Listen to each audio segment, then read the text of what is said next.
بعض اوقات میں اس کو بھی مانتا ہوں، تسلیم کرتا ہوں کہ داڑھی والے کا بچہ بھی زنا کر سکتا ہے، لیکن پھر بھی بہت اچھا بہتری ہوتی ہے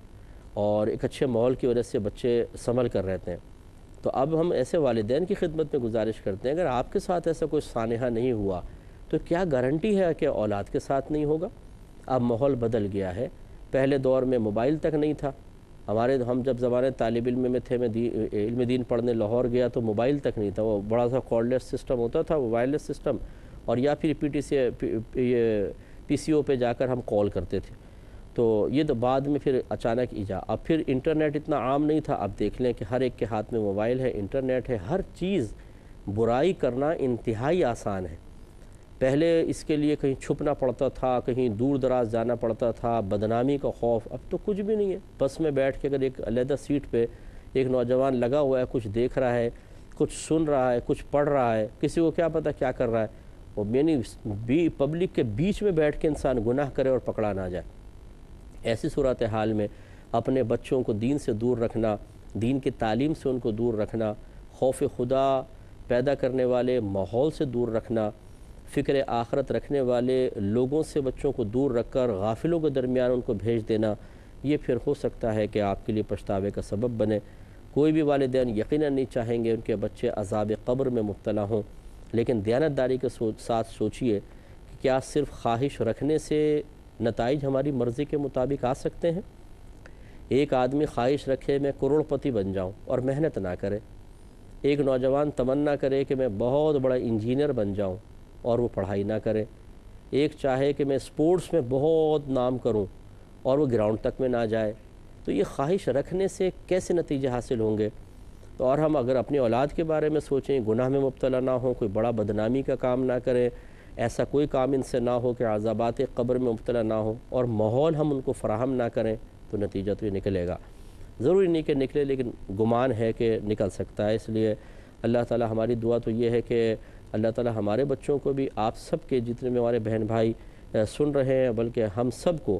اور ہماری آنے والی نسلوں کو اللہ تعالی ہر کبیرہ گناہ سے بچائے اور اس طرح گندے کاموں سے محفوظ فرمائے، لیکن بہرحال انسان کو مکلف بنایا، اسے کوشش کرنی ہوگی۔ اس کے بعد رحمت کونین صلی اللہ علیہ وسلم نے ایک اور شخص کو دیکھا تھا کہ وہ نہر میں تیر رہا تھا، اور تیرتے تیرتے وہ کنارے کی طرف آتا، اور نہر سرخ تھی، بالکل سرخ، اور وہ کھڑا ہوا شخص اس کے منہ میں پتھر ڈال دیتا ہے، وہ اس کو نگلتا ہے، پھر وہ جاتا ہے، تیرتا ہے، پھر واپس آتا ہے اور پھر وہ پتھر ڈالتا ہے، اسی طرح بار بار عمل ہو رہا تھا۔ تو سب سے پہلے تو یہ نہر لال کیوں تھی؟ جب آدمی سود کھاتا ہے تو سمجھ لے لوگوں کا خون چوستا ہے، لوگوں کی بیچاروں کی دولتیں لے لیتا ہے، تو اس سے تعبیر کیا گیا کہ وہ سود خور تھا، جیسے آگے روایت میں بتایا گیا کہ یہ سود خور تھا۔ تو اور ابھی میں آپ کو ذکر کرتا ہوں، تو یہ ریڈ وہ دکھایا گیا بلڈ، اور پھر آپ دیکھیے کہ وہ پتھر منہ میں ڈالنا، اگر چبائے تو دانت ٹوٹے اور نگلے تو گلے کے اندر خراشیں پڑ جائیں۔ بعض اوقات ایک مچھلی کا کانٹا دیکھیں، چکنا ہوتا ہے، کتنا چکنا، لیکن وہ گلے میں اٹک جائے تو کتنی تکلیف ہوتی ہے انسان کو، پانی اٹک جائے تو کتنا پرابلم ہوتا ہے، نوالا اٹک جائے تو کتنا انسان کا حشر خراب ہو جاتا ہے، اور پھر پتھر، وہ کس قدر اس کو اذیت اور تکلیف ہو رہی ہوگی، اور یہ بار بار عمل ہو رہا تھا۔ اور یہ کون شخص تھا؟ جی بتایا گیا کہ رسول اللہ صلی اللہ علیہ وسلم، یہ وہ شخص تھا جو سود لیا کرتا تھا، یعنی وعدے قرض پہ یعنی جیسے قرضہ دیا اور اس پہ پھر پروفٹ لینا، یہ سود ہوتا ہے۔ تو اس طریقے سے وہ کیا کرتا تھا، یا پھر کوئی ایسی چیز کہ جو وزن کر کے تول کر بیچی جاتی ہو، یا ناپ کر تولی جاتی ہو پیمانے وغیرہ سے، جیسے ہم بیچتے ہیں، اور اسی کی ہم جنس کے ساتھ اسے بیچیں، اور پھر وزن ذرا کم و بیش کر دیں، مثلا وہاں پہ بھی گندم ہے، یہاں گندم ہے، تو یہ حکم شرع یہ ہے کہ اس کو آپ جب گندم کو گندم کے بدلے بیچیں، دونوں چونکہ ہم جنس ہیں، یا سونے کو سونے کے بدلے، چاندی کو چاندی کے بدلے، تو پھر نقد بیچنا ایک تو واجب ہے، ادھار نہیں کر سکتے، اور دوسرا وزن بالکل برابر ہونا چاہیے، اگر وزن ذرا بھی اوپر نیچے ہوا تو جو زیادتی ہوگی وہ سود میں شمار ہوگی۔ تو اب آپ اندازہ کریں کہ یہ ایک تو یہ حدیث میں آیا، اور دوسرا قرآن میں وہ قرض والا مسئلہ ہے کہ ہم نے کسی کو قرض دیا اور اس پہ پروفٹ لیں تو یہ سود ہوتا ہے۔ جیسے سیونگ اکاؤنٹس کے اندر جو بینک میں عموماً رکھواتے ہیں، اسلامک بینک کی بات نہیں کر رہا ہوں، وہاں پہ ایک الگ مسئلہ ہوتا ہے، جو عام بینک ہوتے ہیں ان کے سیونگ اکاؤنٹ میں جو ہم پیسہ رکھواتے ہیں اس پہ باقاعدہ پروفٹ لے رہے ہوتے ہیں، اگر وہ مسلمانوں کا بینک ہے، باقاعدہ معاہدہ ہوتا ہے، تو یہ سود ہوتا ہے۔ اسی طرح کسی کو قرضہ دیا اور اس پر ہم نے کوئی پروفٹ لیا، یہ بھی سود ہوتا ہے، کیونکہ نبی کریم صلی اللہ علیہ وسلم نے فرمایا کہ جو قرضہ نفع کھینچے وہ نفع سود ہے۔ ایسی بعض اوقات چیزیں گروی رکھ لی جاتی ہیں اور اس سے نفع حاصل کیا جاتا ہے۔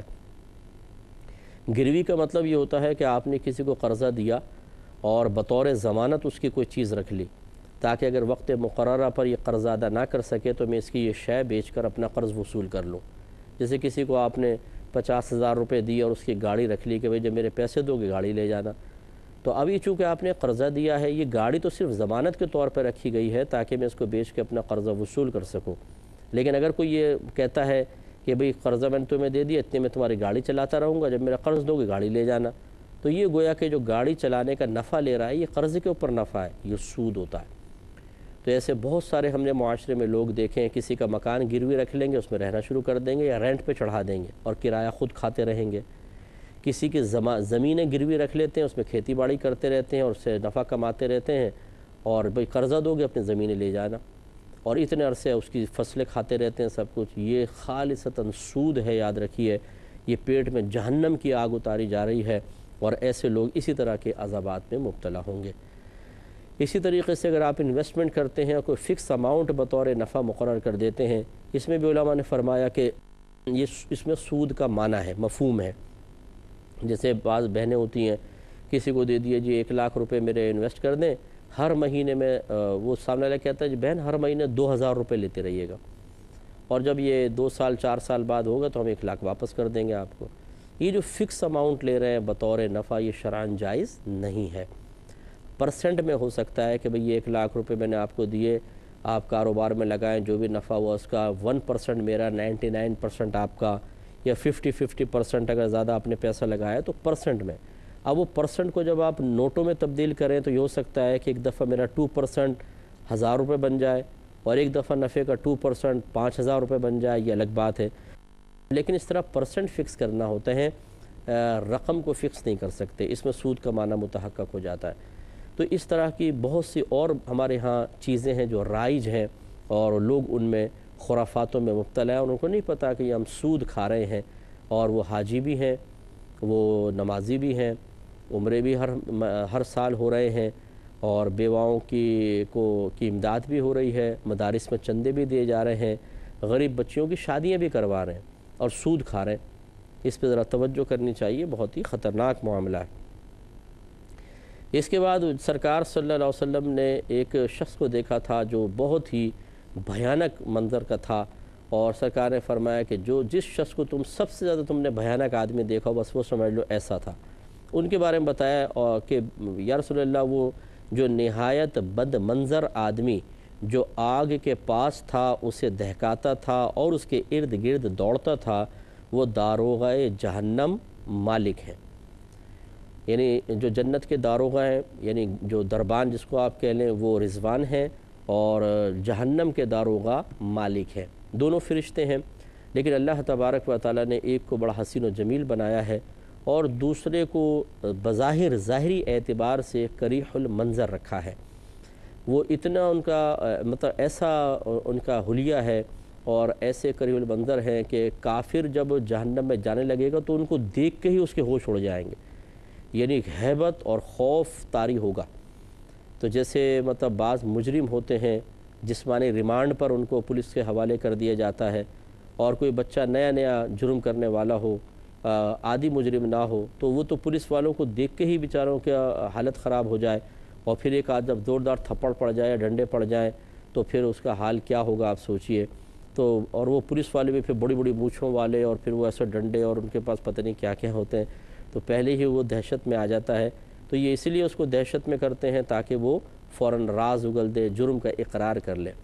لیکن وہاں پر جرم کا اقرار پہلے ہو چکا ہوگا اللہ تعالیٰ کی بارگاہ میں۔ اب جو ادھر پہنچ کر وہ امام مالک کو دیکھیں، ان کو حضرت مالک کو دیکھیں گے تو وہ ایک خوف کی وجہ سے ہوگا، ایک یعنی عذاب پر عذاب، دہشت، اور وہ ایسے ہوں گے کہ ان سے رحم کی کوئی امید نظر نہیں آ رہی ہوگی۔ اگر کوئی خوش شکل ہوتا ہے، اگر کوئی نرم مزاج ہوتا ہے، نرمی سے گفتگو کرے، اور انسان کوئی کسی مشکل میں پھنسا ہو تو ایک امید بن جاتی ہے کہ ان سے کچھ اچھا چیز حاصل ہو جائے گی، لیکن جب ایسی صورتحال ہو تو یہ اللہ تعالیٰ نے ان کو ایسا پیدا فرمایا، اور یہ اللہ کی مرضی ہو جس کو جیسا بنائے۔ اور کہا کہ وہ دراز قد آدمی جو باغ میں تھا حضرت ابراہیم علیہ السلام تھے، اور وہ بچے جو ان کے ارد گرد تھے وہ تمام بچے تھے جو فطرت دین پر فوت ہوئے۔ فطرت دین پہ یعنی چھوٹے بچے تھے جو فوت ہو گئے پہلے، تو وہ آپ کے پاس ہوں گے۔ اور ایک جب سرکار نے بات بیان فرمائی تو روایت میں ہے کہ مسلمانوں میں سے ایک نے سوال کیا، یا رسول اللہ صلی اللہ علیہ وسلم، اور مشرکین کے بچے کیا وہ بھی وہاں پر ہوں گے؟ تو نبی کریم صلی اللہ علیہ وسلم نے ارشاد فرمایا کہ مشرکین کے بچے بھی، یعنی وہ بھی وہاں پر ہوں گے۔ تو یہ کئی روایت مختلف ہیں۔ ایک روایت کے مطابق مشرکین کے بچے جہنم میں ہوں گے، اور بہت سی روایات میں ایسا ہے کہ مشرکین کے بچے جہنم میں نہیں ہوں گے، بلکہ جنت اور جہنم کے درمیان ایک جگہ ہوگی، وہاں پہ ان کو ٹھہرایا جائے گا اور پھر ان کو جنت میں داخل کیا جائے گا۔ اور یہ روایات زیادہ قرین قیاس ہیں، کیونکہ وہ مکلف نہیں ہیں، چھوٹے بچے ہیں، تو پھر ان کے لیے جہنم کا کیسے حکم ہوگا؟ تو اس لیے روایات میں بہرحال تعارض ہے، ظاہری تعارض ہے، لیکن بچے وہ جنت میں جائیں گے۔ اسی طریقے سے اب آگے سرکار نے ارشاد فرمایا، ان لوگوں نے بتایا کہ وہ لوگ جن کا آدھا جسم خوبصورت اور آدھا جسم بدصورت تھا، یہ وہ لوگ ہیں جنہوں نے ملے جلے عمل کیے، کچھ نیک عمل کیے اور کچھ دوسرے برے عمل کیے، تو اللہ تبارک و تعالیٰ نے ان سے درگزر فرمایا۔ تو یہ وہ لوگ تھے جو سرکار نے دیکھا کہ آدھا جسم بڑا خوبصورت ہے، آدھا بدصورت ہے، پھر فرشتوں نے کہا کہ اس نہر میں غوطہ لگائیں، تو دودھ کی طرح ایک سفید نہر تھی، اس میں غوطہ لگایا تو پاک صاف ہو گئے، وہ سارا عیب ختم ہو گیا اور وہ دوبارہ صحیح ہو گئے، پھر ان کو جنت میں ٹھکانہ ملے گا۔ تو خلاصہ کلام یہ ہے کہ یہ اچھے اور برے عمل کرنے والے تھے، اللہ کی ثوابدید پر ہے کہ ان کو معاف کرے یا سزا دے۔ تو یہ بخاری کی روایت تھی، یہاں تک اس میں بہت سے عذابات کا ذکر ہوا جن میں خود بخود نبی کریم صلی اللہ علیہ وسلم کی ممانعت پوشیدہ ہے۔ دعا کیجئے اللہ تعالیٰ مجھے بھی اور آپ کو بھی ان گناہوں سے ہمیشہ ہمیشہ کے لیے محفوظ فرمائے، آمین۔ وآخر دعوانا ان الحمد للہ رب العالمین۔